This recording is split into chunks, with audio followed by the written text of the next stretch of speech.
Hello and welcome to the first in our series, 10 Crucial Convictions, a study in the book of Job. What I believe is really important. In fact, what I believe shapes everything in my life. What I believe decides how well I cope with life. And if my beliefs are faulty or erroneous, my life will eventually come off the rails. But if my beliefs are good, then I will be like the rock of Gibraltar. And so this is a study on what we believe. Now there is a big difference between what I say I believe and what I really believe. I almost instinctively point to my head and my heart on that. Sometimes we say it's 18 inches from head to heart, but the longest journey in the world, and that is true. What I really believe is my convictions, and it's my convictions that stand me in good stead for life. Now, what I say I believe and what I really believe is related to the conscious and the unconscious mind. The mind is like an iceberg, where 9/10 of it is below the waterline. It's quite a scary thought that 9/10 of my mind is actually unknown to me. It's unconscious. By definition, I don't know what's down there. And to make matters worse, between the conscious and the unconscious, there's like a brick wall. There's almost an unwillingness for the unconscious to reveal itself. Part of what makes up that brick wall is something called denial. We don't want to know what's down there because I think we have a feeling that it won't be nice. And so we try to avoid finding out what's down there. But it's down there, and it's what's down there that's actually running my life. Now there is a famous story of an incident in America where a group of parents were watching their boys play soccer. And an argument broke out between two of the parents and got more and more heated until one of the fathers picked up a brick and hit the other over the head and killed him over a children's soccer game. Of course, the man was arrested, put in prison, and was awaiting trial. And he was granted an interview. And on the interview, he said this amazing thing. He said, "I don't know what came over me. I'm not a violent man." That is a classic case of denial, because he is actually a very violent man. It just never come out before in that way. But as long as he goes on denying it, he'd better be kept in prison because he's nowhere near realizing what he's really like. Denial is more than a river in Egypt. And so the question arises, how do I know what's in my unconscious? Because it's a little scary that all the stuff is down there and I don't know what it is. How do I find out? Because I need to find out. It's running my life and it may be ruining my life. And so I need to find out what's down there. Well, I'm going to give you 3 very brief ways in which I believe the unconscious reveals itself to our conscious mind. The first is dreams. Dreams are the highway to the unconscious. Sometimes you wake up from a dream and it was just a shambles, and when you wake up in the morning you say, that was just my brain emptying itself of the rubbish of the day. And that is pretty much what it was. But every now and again you wake up from a dream and you realize that was important. Somehow that was big. It is possible to teach yourself to remember your dreams and then to go for someone who can help you interpret. And you can gain a great deal by doing that. Second way we can find out what's inside us, and we do find out what's inside us, is when we come under pressure. Now, I have here a chamois leather that I wash my car with. And when I hold it in my hand, nothing happens. But when I squeeze it, water comes out. A lot of water comes out. Now, the question is, why does water come out? Well, because I squeezed it. Yes, that's one answer. Let me ask the question slightly differently. Why does water come out? The answer is because water is what was inside. When I come under pressure and under stress, what is really inside comes out. For example, that man who killed someone else. That was a moment for him to realize what was really inside him. He chose to deny it and not to find out. And so dreams and pressure certainly reveal what's down there. But we come now to the book of Job, and the third way that we can find out what's down inside us. And it's art. believe it or not. Art, real art. Real art, as opposed to just entertainment, real art contains what is called an objective correlative. What that means is that there's something out there, objective, that correlates to something that's deep inside me. And when I see it, I feel an emotional connection. I cry or something or other.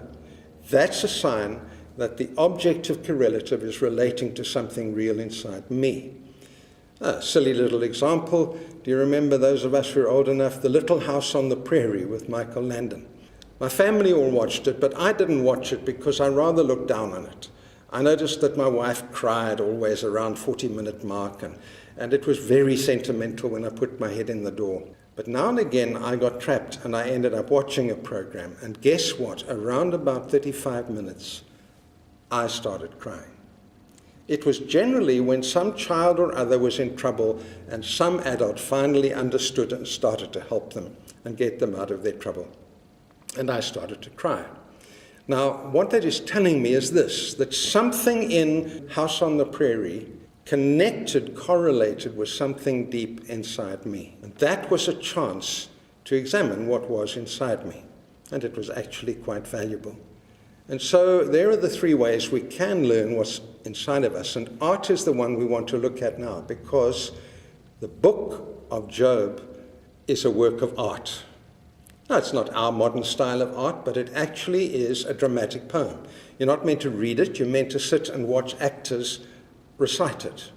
And in its day, it would have been quite a real method of work of art. And the idea is that as you listen, as you watch, as you read, suddenly it relates to you.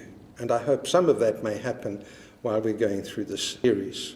There is tremendous power in story and symbol. And so art and Job is a book of art. So now we come to the actual book. We begin with Job chapter 1, verse 1. And we read that Job was blameless and upright. It's repeated again in chapter 1, verse 8, and again in chapter 2, verse 3. In other words, the book really wants to get the message across to us that Job is blameless and upright. Now, there are only 4 people in the whole Bible who are ever called good other than Jesus, believe it or not.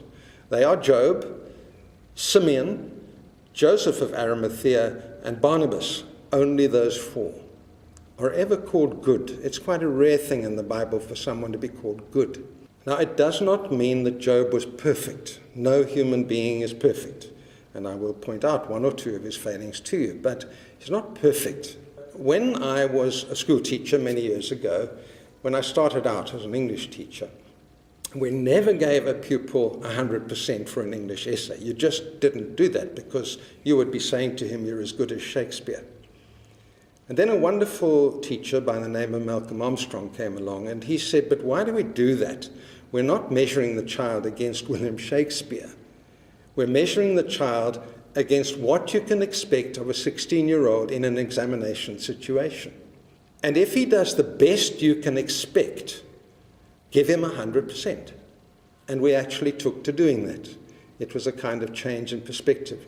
We're not saying he's Shakespeare. We're not saying he's perfect. We're saying it's the best you could expect in that situation. And that's what we're saying about Job. He was as good as you can ask from a human being. And God really appreciated that. Upright and blameless. Now, this is actually the key to the whole book, because the issue is this. Job's suffering had nothing to do with his sins or failures. Job's suffering had nothing to do with his sins or failures. And that leads us to crucial conviction number 1. We are not in a reward and punishment relationship with God. We are not in a reward and punishment relationship with God. And there are 2 corollaries to that. 1, when things go wrong, it is not necessarily God punishing us. Number 2, when things go right, it is not necessarily God rewarding us. Now note the word necessarily, because there are times when it is God punishing us, and there are times when it is God rewarding us. I think as a general rule, when God's children get themselves into sin and won't repent, they're playing with fire, and God may well do something in their life. Equally, when someone is upright and blameless, God often will actually pour prosperity of various kinds and success into their lives. I think that's true. But it's not always true. It's not a rule. And there are times when very good people are required to suffer very deep things. And so we are not in a reward and punishment relationship with God. But it's very deeply ingrained in us. From childhood, you're taught, aren't you? You get nothing for nothing. You have to work for everything. There's no such thing as a free lunch. We're brought up on that all the time. My mother, who was a good Baptist woman, and if you'd asked her what she believed, she would say she believed in grace. But one day she was on a Sunday doing some knitting, and suddenly she fell ill and was rushed off to hospital. I believe that it might have been a miscarriage of what would have been my younger sibling, which I never had. Whatever it was, she was rushed off to hospital.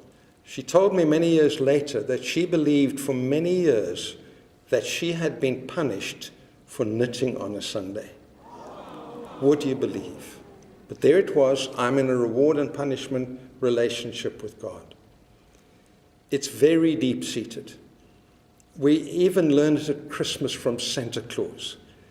Santa Claus is this wonderful figure with a big beard and a big stomach. By the way, he's not allowed to be fat in England these days. That's considered a bad example to children, so Santa Clauses have to be thin. But Santa Claus, this happy, jovial figure who brings you presents on Christmas. But under the surface, it's not quite the same. Have you noticed how many pictures of Santa have him with a list and a pen and paper? There's a lovely song, Santa Claus is coming to town. And then it says he's making a list, he's checking it twice, he's going to find out who's naughty and nice. And it says, so you better not pout, you better not cry. Now how's that for teaching children to repress? Repress your emotion. Don't be angry, don't cry, don't feel sad. Because if you don't, Santa will not bring you presents. I call it Santa with claws. So we are taught from very young that we live in a reward and punishment relationship with God. And it's quite sad. It runs very deep and it can do great harm. Then we move on to chapter 1, verse 5. And we read, early in the morning, Job would sacrifice a burnt offering for each of his children. And that's wonderful. It's wonderful that he prayed for his children like that. My mom and dad, I was in a group of young people. We used to meet at the church and play volleyball every Tuesday and Thursday afternoon around 5. And my parents would arrive with another couple, and their car would be parked outside the church for about an hour while we played volleyball. And I never knew what that was about. Years later, I discovered that every Monday, they missed breakfast, they missed lunch, they met at the church at 5 o'clock, and they prayed for their children. There were 7 of us all together. Do you know that all 7 of those ended up serving the Lord? I don't think that's an accident, because our parents fasted and prayed for us.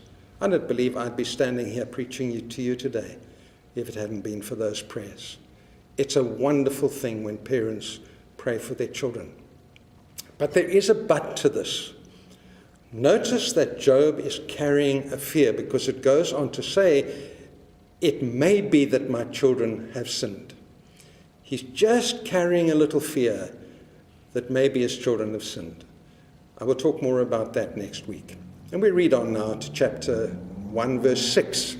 It begins, one day the angels came to present themselves before the Lord. Lovely picture in heaven. Angels coming to present themselves before the Lord. Angels love to be in the presence of the Lord.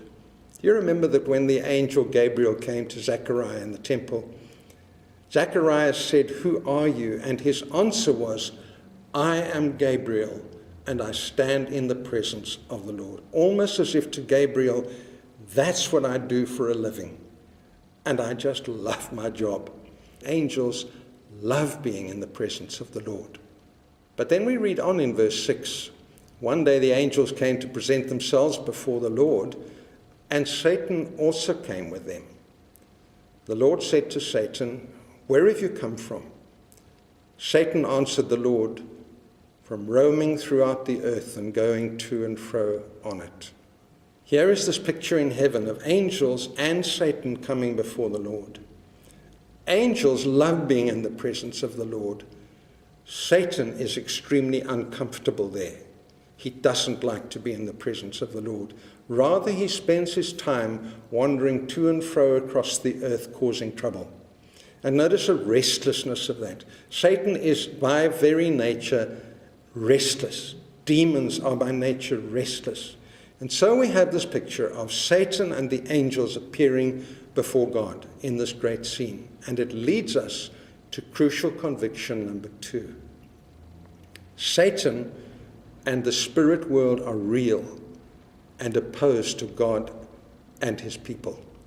If I don't believe that, if I'm living just on a surface level of what I see as all there is, I will never cope adequately with life, and I become very vulnerable. There is more than one level going on right here around us, an angel and a demon world. And if I don't believe it's true, I'm going to get in trouble. Look at Jesus' ministry. Did you know that about 1/3 of Jesus' ministry was spent on casting out demons? Now we need to ask, was Jesus deluded? Was he just sort of ignorant? If he'd lived in the 20th century, he'd have known better. Well, if you think that of Jesus, you don't serve the Jesus I do. Of course he wasn't deluded. They were extremely real. I believe they actually gathered in Israel at that time to try and destroy his work. It was very real. When I was a young guy, probably about 15 or 16, we had a missionary by the name of Hayden Millsop came to talk to us. He spent many years in China before they were kicked out in 1953. And he told of his experiences with the demon world. He was a New Zealander, he came to China, he was learning language. And then a Chinese pastor came to him and said, "Mr. Millsop, do you believe in demons? Because you can't minister in China if you don't."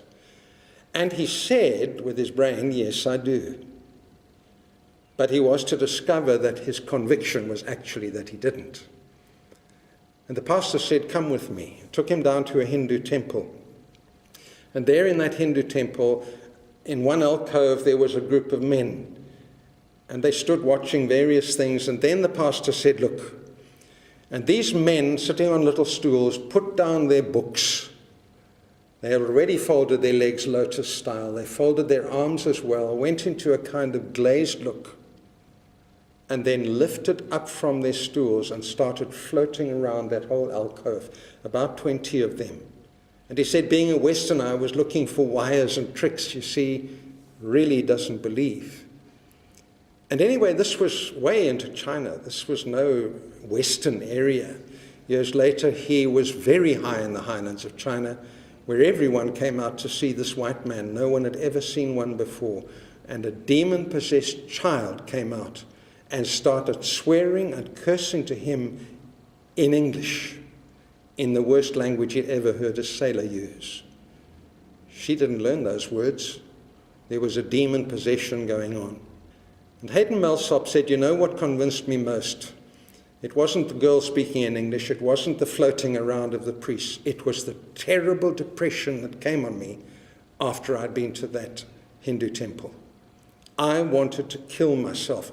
And I was not a depressive man, and it went on for about 6 weeks, until eventually there was prayer for me by the Chinese pastors for my deliverance from the oppression that I was feeling from those demons."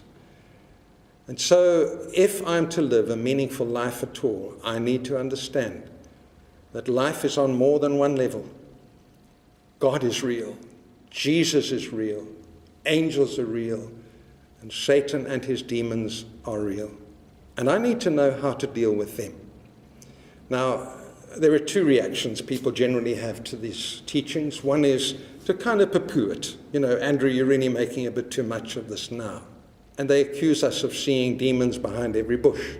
The other extreme is for Christians to become over-concerned, over-aware, and they really are seeing demons behind every bush, and fearful.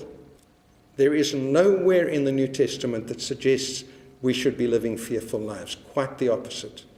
There is no need to be fearful. But it's real. It's real. Now the issue is, don't be afraid.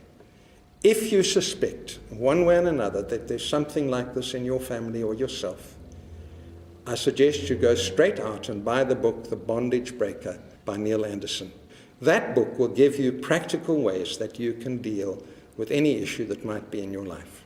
The bottom line is, Satan and his demons are real and are trying to destroy God's people. And so it's really important to get these crucial convictions deep into my being.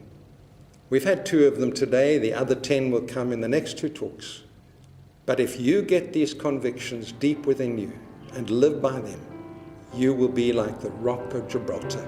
Nothing will be able to shake you.